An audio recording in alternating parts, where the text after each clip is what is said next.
Welcome to New Hampshire's Business. I'm Fred Coker. Question: can an employer require an employee to get a COVID-19 vaccine shot? Well, my guest has an answer to that question. Here's a quote from him.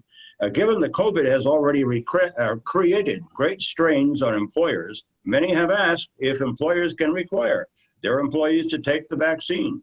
The short answer, he says, is it depends. With me to answer that question is the person who said it depends, is the chair of the Labor and Employment Law Practice at the Sheen Finney Law Firm in Manchester, Concord, Boston, and White River, Jim Reedy. Welcome. Good morning. It depends. I guess I'm not surprised as a lawyer that you use those words, but what do you mean it depends in a nutshell? In a nutshell, what it means is that the vaccine can be required, can be mandated in certain workplaces. And it really is based upon the job requirements and the consequences for someone not being vaccinated. Here's some federal laws that are perhaps relevant. Equal Employment Opportunity Commission, the Americans with Disability Act, the Civil Rights Act, the Occupational Safety and Health Act, and the National Labor Relations Board. Any of those relevant? All relevant and then some. There are some additional ones as well. And they would include perhaps some state laws, some privacy interests, and a few other federal discrimination laws as well. Well, I understand there is a New Hampshire state law that would allow such a requirement. Yeah, when you go to a hospital, especially during cold and flu season, or even if you're dealing in a season beyond that, when you're dealing with clinical employees, there are requirements for licensed healthcare providers to have their employees have a flu shot or have a titer or immunization for MMR, measles, mumps, rubella, and hepatitis C.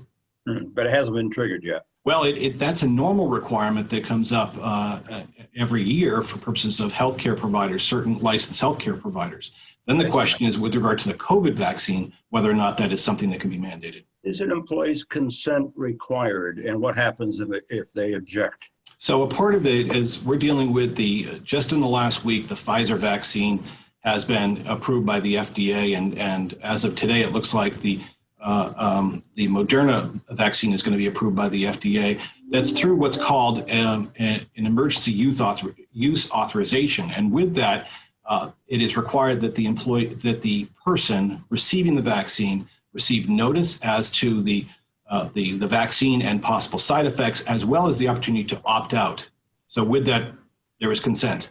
If an employer and employees are considered necessary, such as healthcare workers, grocery store workers, does that change the equation? You know, I think that the focus truly is on those, if it's job related, meaning the vaccine, right, and it is consistent with the business necessity. The question for a grocery clerk, as opposed to someone working in a critical care unit of a hospital, whether or not it is job related or consistent with the operations business necessity. So what do you tell your clients right now, Jim, if they come to you and ask about the vaccine and whether they can require it or not? What are you telling them? The state of New Hampshire has basically 4 stages for rolling out the vaccine. And we're in stage 1 now. There's stage 1A and 1B. And so that would be nursing homes, hospitals, and related facilities. And it would be the residents and patients, and then also the first frontline healthcare providers. So what I'm telling my clients is those that fit within that, and we represent lots of hospitals and the like, simply saying that they could require it.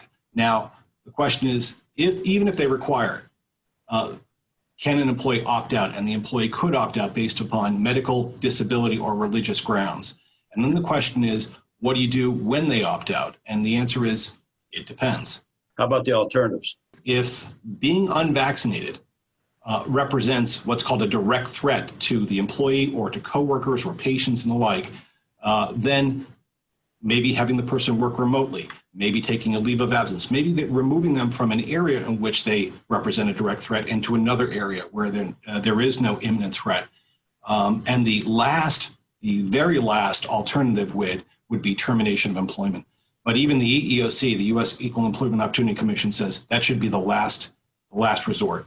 What's the most relevant law here? Most relevant law here would be, in the first instance, the emergency use authorization with regard to the vaccine. Second would be the Americans with Disabilities Act, and related to that would be Title VII of the Civil Rights Act of 1964, which deals with religious grounds for objecting to the vaccine. Jim Reedy, Chair of the Labor and Employment Group at the Sheen Finney Law Firm in Manchester, Concord, Boston, and White River Junction. Thanks.